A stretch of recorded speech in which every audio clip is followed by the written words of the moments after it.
Hey, June 8th, 2023, garden tour, the West Gate. Welcome to the garden. Come on in.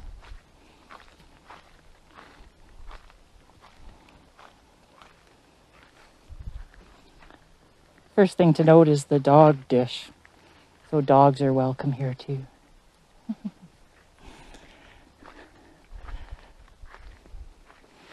So we built 3 big beds this year. This is one of them. It's full of tomatoes along this side. And brassicas at the front. Broccoli and cauliflower. Just babies. Because it's June 8th. But come along nicely. It's hard to believe that it's only June because it's so hot. It's very hot. So this bed down here has this beautiful sunflower in the corner. And then a cucumber in front of it, which might climb up the sunflower or it might pull it over. We'll see. Some cabbage and a ground cherry. And like, are the ground cherries like normal cherries? Like, will we be able to get cherries off of them? You get fruit off of them, but they're not really like a cherry tree cherry. They get little covers almost on them, and they taste a little tropical. Okay. So not quite like cherries. Onions and a sad tomato. Or a happy tomato, I'm not sure which. Sad. Look at that. So it's just like all limp. Yeah. I don't know why. We're not sure why. It's been like this since maybe it's just not a happy plant. This could just be not a happy plant. We'll see. We'll give it a chance. All right, come down here into a bit of shade so we can cool down a bit.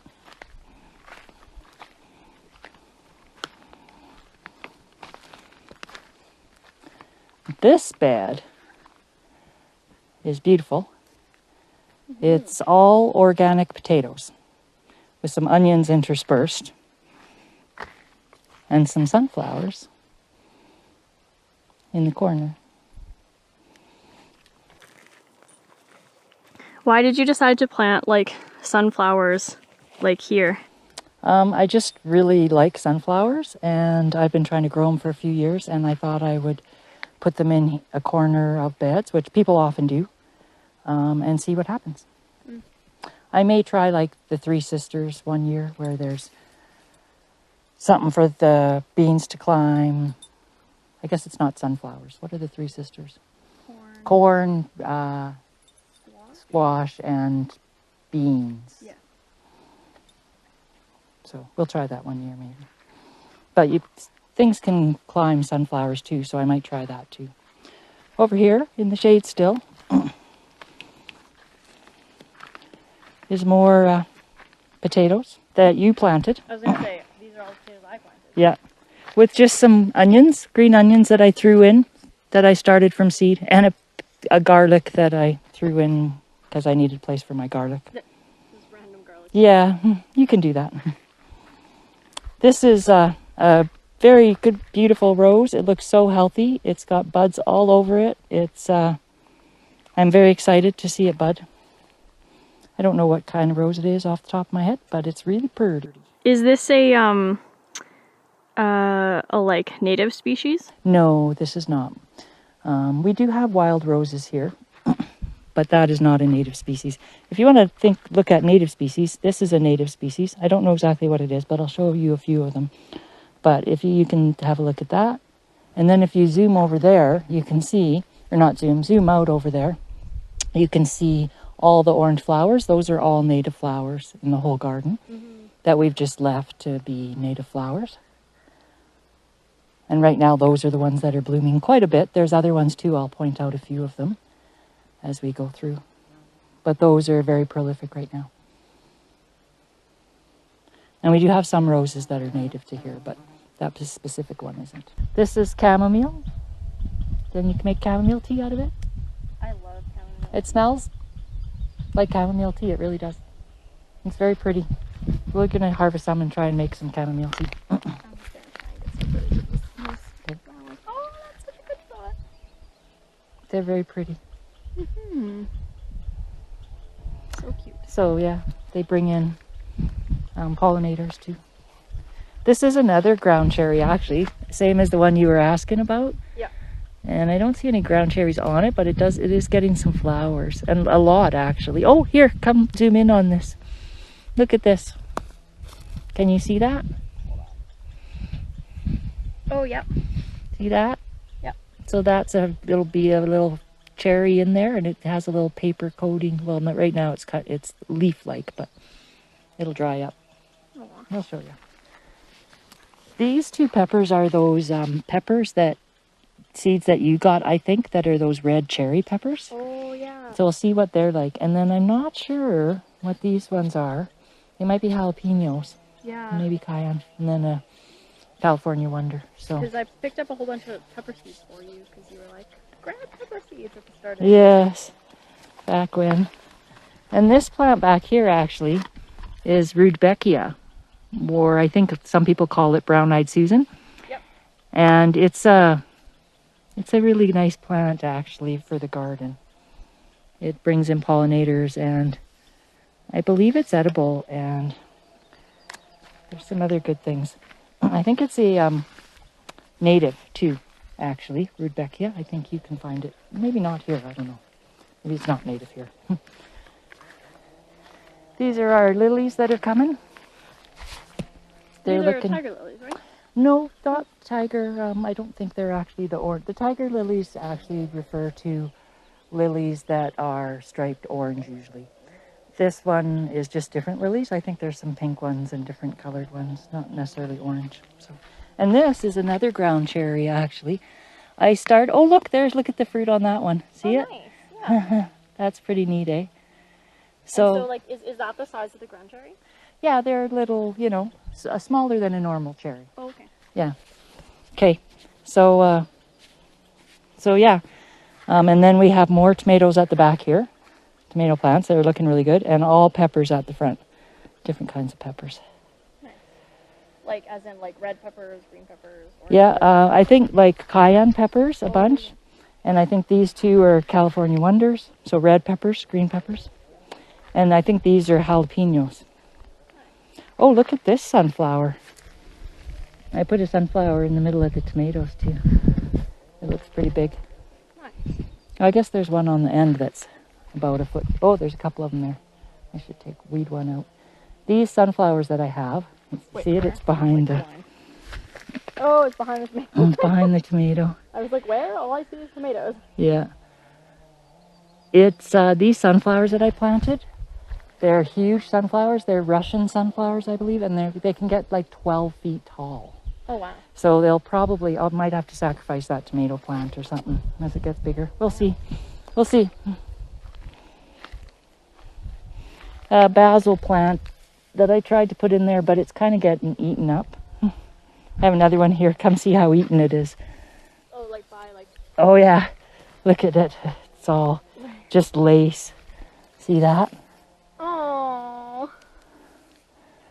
Something's munching on it. They like the basil up here. They like to eat it. This is a daisy plant actually. Shasta daisy. It's a perennial. So it'll come up every year,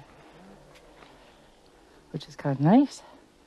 This is we got some asparagus, which is looking nice and fern-like. We didn't harvest any of it this year. We'll wait for next year. Yeah. And then back here is strawberries, and we got strawberries coming. Yeah, our strawberries look really good. They look really good. And these are wild strawberries, right? No, these ones aren't. These ones are ones we got. There's one that's like just pink, just starting to turn. See this? Oh. Be ready in a day or two. Been trying to keep them off the ground so the slugs don't get them. Yeah. And keep the netting over them so the birds don't get them.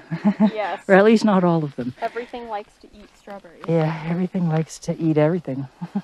Look at this bunch here. See that? There's like a dozen there. Oh, nice. These ones on the end are wild strawberries. And actually, check this out. They're edible right now. Oh, nice. So these Ooh. wild strawberries are like significantly smaller. Yeah. This one's a little, Oh, you're holding one. Hold on. yeah. Sorry. This one's a little, Oh my god, look how cute it is. a little not quite ripe, but I'm going to try it. That's good. Is it It's a sour? little sour. Here's another one. Oh, this one fell off. Do you want to try it? Sure. You just have, oh, hang on. Make sure the dog doesn't get it. Yeah, you'll have to pull the little skin back a bit. But of course, Maddie's here because she heard strawberries or something. So there are some here. That one's a little underripe too. Oh, they're good. Mm-hmm. They're like a little tart, but like Yeah, they taste like a normal strawberry. They're just very tiny. yeah. So the other thing is we had a lot up over there. So if you went on the other side of the fence and looked for strawberries, you'd probably find a bunch of ripe ones there that you could eat because these ones are ripe. Or well, almost ripe. Yeah. And they're probably a little bit slower. Back here we have our raspberries. This one's getting some flowers on it, so that means we'll have raspberries. Nice. They're a little out of control. As raspberries tend to, Yeah. tend to be. And I think we're going to transplant them because they like to be out of control, so we're going to try and give them some more room so they can get out of control. Yeah. Without us having to keep them in control. Because look at this big patch here of raspberries Yes. coming out of the fence. I had some raspberries in Calgary that did so well. Yeah, they do seem to like Calgary raspberries. Yeah, they do. This is a blueberry. I don't think it's that happy. We just added some acidifier to the soil because they like very acidic soil. Oh, okay. And so we just added some and we'll see. 3 blueberries. They look okay. There's no flowers on them though, on these 3. How long have these blueberries been here though? This is about the 3rd year. This is a blueberry too. It's called a ras blueberry. Oh, yeah, yeah. And I it remember telling actually you about does. It did have some flowers on it. Oh yeah, it looks like it might make some fruit. Maybe not much. I just planted this one last year though. Okay. So. And then this is a hazelnut that I planted before I knew there was hazelnuts that grew naturally all over here. This is the same kind that grows here. Oh, nice. And there's another one You there. just buy it from the store? No, I started it from seed, which is really tricky because you have to cold stratify it. So put it in the freezer for like months and then bring it out and warm it up and plant it. And yeah, it's a bit of a thing. So this is a rose that looks a little sad here. Yeah, it's a bit dry. I don't think it is dry actually. No, it's not. I think this branch, is not happy, as you can tell because it bit me. Anyways, it's okay. It's okay. There's just something on that side. It doesn't like maybe some fertilizer. Here's some natural roses, some native roses. I don't know if you can see the rose on it. A rose bush here. There's one on that one too. Oh, nice. Yeah, yeah. And I keep those as many as I can, as much as I can. Get out of the Nice. shadow. Nice. There's a few. I keep them wherever they are. Here's one. Here. This one's quite big actually. See that? This is our pear tree. It's looking really good actually. Probably is the best looking tree right now, except that it's a bit not straight. We're going to try and pull it over straighter. I don't know. It was planted on a bit of a hill and it keeps sliding or something. I don't know what's going on. Here's another native flower. This isn't the best example. I'll try and find another one. But this is a native lily. Oh, nice. It's very pretty. The butterflies are very attracted to it. Oh, here's one. Yeah, the butterflies in the garden have been so nice. They really like these lilies. Here's one of our apple trees that looks not as good, but we don't spray our apple trees with anything, so it's got a little bit of a fungus on it. It'll be all right though. And our other pear tree that looks really nice. And straight even. And And actually, just beside you is a bunch of these lilies. Oh yeah. Look at this one. So it's got the 3 flowers, and then it's got 3 more coming. Particularly nice specimen. Hold on. There we go. All right.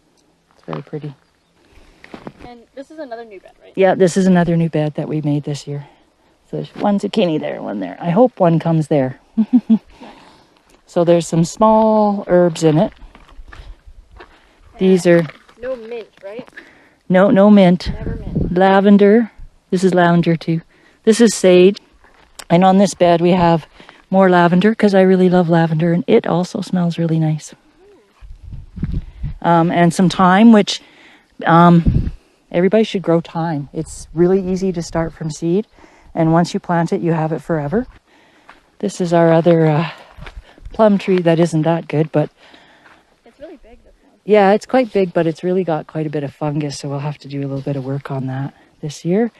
But it's got this beautiful columbine at the base of it, which is a little bit sad, but some of the flowers are still pretty beautiful. It's almost at the end there. Yeah. I don't know what that is. I think that's a weed. I'm going to pull that. And over behind me is hopefully a hedge one day. That'll be lavender, thyme. Ooh, that thyme looks sad. Lavender, sage, lavender, rosemary, and then a rose. Hopefully it'll be that one day. Well, it's almost there. It's just small. Yeah, we did a lot of work this spring. Yeah, well, 1, 2, 3 large beds we made, and then 3 small beds. Well, smallish beds. Nice. So yeah, and planted a lot of plants. I think that's everything. Did I miss anything? I don't think so. I think you got everything. My camera Oh, needs a break. I want to show you one thing. Okay. One more thing. Come over here and look and go down on the ground a bit. Look down, especially here. Another native flower that I wanted to show you. It's all through here. And then in the shade back here too. Oh, yeah. So this white flower is called Queen's Cup. And it's quite beautiful. And another natural flower. The thing that I learned about white flowers is that they attract moths at night. And so that's how they get pollinated primarily. So, because you might notice, I notice anyways, there's not a lot of pollinators on the white flowers. But maybe that's because they get pollinated at night. But they're beautiful.